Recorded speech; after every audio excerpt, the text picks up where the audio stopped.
സനാതന ഹൈന്ദവ ധർമ്മത്തിലെ ഏറ്റവും പ്രധാനപ്പെട്ട ദൈവങ്ങളാണ് വിഷ്ണു, ബ്രഹ്മാവ്, ശിവൻ. ഈ മൂന്ന് മൂർത്തികളെയും ചേർത്ത് ത്രിമൂർത്തികൾ എന്ന് വിളിക്കുന്നു. ലോകത്തിന്റെ സൃഷ്ടി, സ്ഥിതി, സംഹാരം എന്നിവയുടെ ചുമതലകൾ യഥാക്രമം ഇവർക്കാണ്. എന്നാൽ ഈ മൂന്ന് ദൈവങ്ങളിൽ ആരാണ് ഏറ്റവും വലിയവൻ എന്നതിനെക്കുറിച്ച് പുരാണങ്ങളിൽ രസകരമായ ഒരു കഥയുണ്ട്. വീഡിയോ ആരംഭിക്കുന്നതിന് മുമ്പ് ഇതുപോലുള്ള ജ്യോതിഷ സംബന്ധവും ദൈവികപരവുമായ വീഡിയോകൾ കാണുന്നതിനായി ചാനൽ സബ്സ്ക്രൈബ് ചെയ്യുക. ഒരിക്കൽ ബ്രഹ്മാവും വിഷ്ണുവും തമ്മിലൊരു തർക്കമുണ്ടായി. ആരാണ് ഏറ്റവും വലിയ ദൈവം എന്നതായിരുന്നു വിഷയം. വിഷ്ണു പറഞ്ഞു, ലോകം സൃഷ്ടിച്ചത് ബ്രഹ്മാവാണ്, അതിനെ സംരക്ഷിക്കുന്നത് ഞാനാണ്, നശിപ്പിക്കുന്നത് ശിവനാണ്. പക്ഷേ ഈ പ്രപഞ്ചത്തെ മുഴുവൻ നിയന്ത്രിക്കുന്നത് ഞാൻ തന്നെയാണ്. അപ്പോൾ ബ്രഹ്മാവ് പറഞ്ഞു, ഞാൻ ലോകം സൃഷ്ടിച്ചില്ലായിരുന്നെങ്കിൽ എന്ത് സംരക്ഷിക്കാനാണ്? അതുകൊണ്ട് ഞാനാണ് ഏറ്റവും വലിയവൻ. ഈ തർക്കം തീവ്രമായപ്പോൾ പെട്ടെന്നൊരു വലിയ അഗ്നിത്തൂൺ അവരുടെ മുന്നിൽ പ്രത്യക്ഷപ്പെട്ടു. അതിന് തുടക്കമോ ഒടുക്കമോ കാണാൻ കഴിഞ്ഞില്ല. അപ്പോൾ അവരൊരു തീരുമാനമെടുത്തു.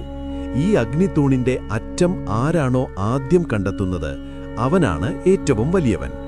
യഥാർത്ഥത്തിൽ അവരെ പരീക്ഷിക്കാൻ ശിവൻ സ്വയം രൂപമെടുത്തതായിരുന്നു ആ തൂൺ. വിഷ്ണു ഉടൻ തന്നെ ഒരു വരാഹരൂപമെടുത്ത് ആ തൂണിന്റെ അടിത്തട്ട് തേടി താഴേക്ക് പോയി. അതേസമയം ബ്രഹ്മാവ് ഒരരയന്നത്തിന്റെ രൂപമെടുത്ത് മുകളിലേക്ക് പറന്നു. കുറേ ദൂരം സഞ്ചരിച്ചിട്ടും വിഷ്ണുവിന് ആ തൂണിന്റെ അടിയിലെത്താൻ കഴിഞ്ഞില്ല. അതിന്റെ ആഴം അദ്ദേഹത്തിന്റെ ചിന്തകൾക്കും അപ്പുറമായിരുന്നു. ഒടുവിൽ അദ്ദേഹം തന്റെ പരാജയം അംഗീകരിച്ച് തിരിച്ചെത്തി. വിനയത്തോടെ വിഷ്ണു പറഞ്ഞു, ഈ അഗ്നിത്തൂണിന് തുടക്കമോ ഒടുക്കമോ ഇല്ല. ഞാൻ ഇതിനേക്കാൾ വലിയ ശക്തിയെ കണ്ടിരിക്കുന്നു. അതുകൊണ്ട് ഈ അജ്ഞാത ശക്തിയാണ് ഏറ്റവും വലിയവൻ. എന്നാൽ ബ്രഹ്മാവ് ഒരു നുണ പറഞ്ഞു. മുകളിലേക്ക് പറക്കുന്നതിനിടയിൽ ആകാശത്തുനിന്ന് താഴേക്ക് വീണുകൊണ്ടിരുന്ന ഒരു താഴമ്പൂവിനെ അദ്ദേഹം കണ്ടു. താഴമ്പൂവിനോട് തനിക്ക് വേണ്ടി കള്ളസാക്ഷി പറയാൻ ബ്രഹ്മാവ് ആവശ്യപ്പെട്ടു. ഞാൻ മുകളിലെത്തി, ഈ താഴമ്പൂവ് അതിന് സാക്ഷിയാണ് എന്ന് ബ്രഹ്മാവ് നുണ പറഞ്ഞു. ഇത് കേട്ട ശിവൻ ആ അഗ്നിത്തൂണിൽ നിന്ന് തന്റെ യഥാർത്ഥ രൂപത്തിൽ പ്രത്യക്ഷപ്പെട്ടു. അപ്പോഴാണ് അത് ശിവനായിരുന്നുവെന്ന് വിഷ്ണുവിനും ബ്രഹ്മാവിനും മനസ്സിലായത്. ബ്രഹ്മാവും താഴമ്പൂവും നുണ പറഞ്ഞത് മനസ്സിലാക്കിയ ശിവൻ കോപത്തോടെ താഴമ്പൂവിനെ ശപിച്ചു.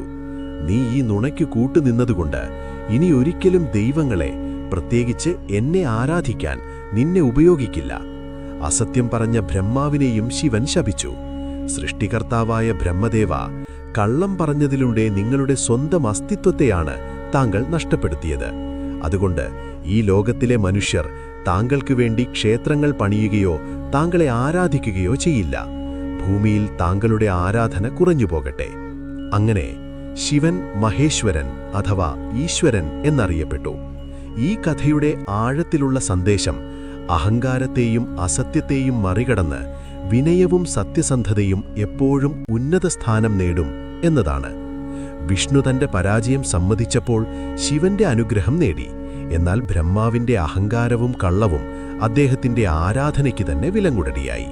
ഇത് സത്യത്തിന്റെ ശക്തിയെയും ഓരോരുത്തരുടെയും കർമ്മഫലത്തെയും ഓർമ്മിപ്പിക്കുന്നു.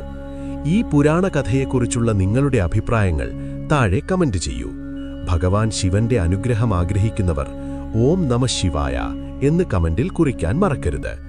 വീഡിയോ ഇഷ്ടപ്പെട്ടാൽ ലൈക്ക് ചെയ്യാനും ഷെയർ ചെയ്യാനും മറക്കല്ലേ. നന്ദി.